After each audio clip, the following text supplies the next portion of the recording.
हर व्यक्ति अपने जीवन में कुछ पाना चाहता है, कुछ बनना चाहता है, लेकिन कुछ परसेंट लोग ही अपने उस सपने को पूरा कर पाते हैं जो वे हर वक्त देखते रहते हैं। इसके पीछे क्या कारण है? दोस्तों, अगर आप ये जानना चाहते हैं तो हमारी वीडियो से जुड़े रहें और हमारे चैनल को सब्सक्राइब करें, वीडियो को लाइक करें और अपने यार दोस्तों में शेयर करना ना भूलें। तो यह कहानी आपके लिए ही है। दोस्तों, यह कहानी गौतम बुद्ध की जीवन से ली गई है और इस कहानी को अगर आप अंत तक देखेंगे तो आपको समझ में आ जाएगा कि सफलता की कुंजी क्या है और सफलता के लिए क्या आवश्यक है। तो चलिए कहानी को शुरू करते हैं। दोस्तों, एक बार गौतम बुद्ध अपने कुछ भिक्षुओं के साथ एक गांव से गुजर रहे थे और उस गांव में पानी की व्यवस्था बिल्कुल भी नहीं थी, जिसके कारण लोगों को अपने गांव से बहुत दूर पानी लाने के लिए जाना पड़ता था। उस गांव के निकट ही बहुत बड़ा मैदान था जिसमें बहुत सारे छोटे छोटे गड्ढे खुदे हुए थे। बुद्ध के सभी भिक्षुओं में से एक भिक्षु जिज्ञासावश गौतम बुद्ध से पूछता है कि इस मैदान पर जो गड्ढे खुदे हुए हैं उनका क्या उपयोग है। अपने भिक्षु का प्रश्न सुनकर बुद्ध मुस्कुराते हैं और कहते हैं कि मेरे प्रिय भिक्षु, इस गांव में पानी की बड़ी समस्या है और इसीलिए इस गांव के लोगों ने पानी की खोज में यह छोटे छोटे गड्ढे खोदे हुए हैं। उत्तर सुनते ही वह बौद्ध भिक्षु दौड़कर वहां पर चला जाता है और उन गड्ढों में पानी खोजने लगता है, परंतु उस बौद्ध भिक्षु को उन गड्ढों में एक पानी की बूंद भी नहीं मिलती। उसके बाद वो गौतम बुद्ध के पास वापस आकर पूछता है कि बुद्ध, इन गड्ढों में तो पानी है ही नहीं।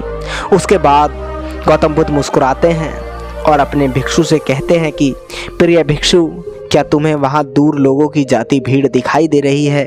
इस पर बौद्ध भिक्षु कहते हैं कि हाँ बुद्ध, मैं देख सकता हूँ। इसके बाद बुद्ध कहते हैं कि वे सभी लोग इस गांव से बहुत दूर एक नदी है वहाँ पर पानी लेने के लिए जा रहे हैं। उसके बाद बुद्ध का भिक्षु बुद्ध से पूछता है कि बुद्ध, क्या इस गांव के आसपास की ज़मीन में पानी बिल्कुल भी नहीं है? इस पर बुद्ध कहते हैं कि पानी तो है, लेकिन इस गांव में ऐसा कोई नहीं है उस पानी तक पहुंच सके। इसके बाद बौद्ध भिक्षु कहते हैं कि मैं कुछ समझा नहीं बुद्ध। इसके बाद गौतम बुद्ध कहते हैं कि क्या तुम इस मैदान पर खुदे हुए गड्ढे देख रहे हो?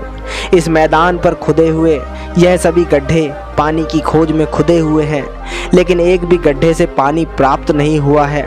जानते हो क्यों? क्योंकि परिश्रम तो किया गया लेकिन सही दिशा में नहीं किया गया।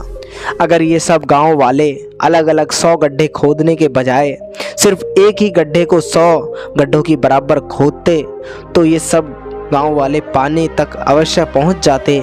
दोस्तों, मनुष्य का मन भी इस प्रकार ही है। वह एक ही समय में 100 दिशाओं में भागता है। अगर मनुष्य अपने मन को एक दिशा में लगाए तो वह अपने लक्ष्य तक जरूर पहुंचेगा, परंतु बहुत ही कम लोग इस बात को समझ पाते हैं।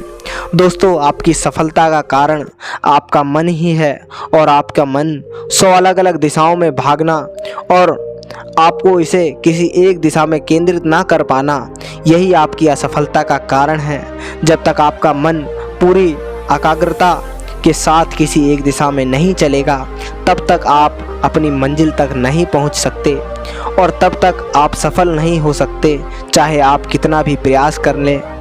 इसीलिए कोई व्यक्ति अगर अपने लक्ष्य को हासिल करना चाहता है तो उसे अपने मन को एक ही दिशा में लगाना चाहिए, क्योंकि कठिन परिश्रम करना बेकार है यदि उसे सही दिशा में नहीं किया जाए। दोस्तों, इसी के साथ धन्यवाद।